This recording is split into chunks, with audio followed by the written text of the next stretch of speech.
பேசலாமா சார்? நான் சொல்ல போகிறது எல்லாமே ரியாலிட்டி தான். 1ஆம் தேதி கிரெடிட் ஆகிற அமௌண்ட்டு அடுத்த நாளே டெபிட் ஆகும். இதுதான் மிடில் கிளாஸ் வாழ்க்கை. அது இந்த படத்துக்கு முன்னாடி ஒரு இது போடுவீங்க, இவையெல்லாம் கற்பனையேன்னு. அப்படிலாம் போடாதீங்க சார். இதெல்லாம் உண்மை சம்பவம், மிடில் கிளாஸ் வாழ்க்கை சார். அதுவும் இல்லாமல் இன்னைக்கு 1ஆம் தேதி எப்படி எங்கள் வீட்டிலேருந்து கால் பண்ணுவாங்க, போயிட்டு வந்துடுறேன் சார். நம்ம வயசுல யாரை போடுறீங்க? உங்க மைண்ட்ல யாராச்சும் வச்சிருப்பீங்களா சார்? நீங்களே சொல்லுங்க சார். ராஜுக்கே ஸ்டார் போடுங்க சார், நல்லா கண்டென்ட் கொடுப்பாப்ல. டே என்னடா நாளை அவரே சொல்லிக்கிறாரு. சார் நமக்கு நம்ம தான் சார் கெத்து. Super sir. தம்பி, ஹவுஸ் லோனு, தங்கச்சி ஃபீஸு, இஎம்ஐ, கரண்ட் பில்லு கட்டியாச்சாப்பா? கட்டிட்டம்மா. சரிப்பா.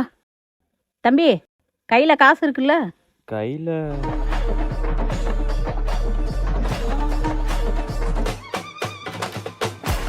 சொல்லுடா, செலவு காசு இருக்குல்ல? செலவு காசு இருக்குமா? அண்ணா, கேட்டரிங் சர்வீஸ் ஒரு ஆள் குறையுது, என்னண்ணா பண்றது? இந்த ரோட்ல ஒருத்தன் வெறும் பர்சோட போனான் பாரு, அவனை கூப்பிடு, கரெக்டா இருப்பான். டேய் தம்பி, கல்யாணத்துக்கு சாப்பாடு பரிமாறணும் வரியா? இதோ வரேண்ணே.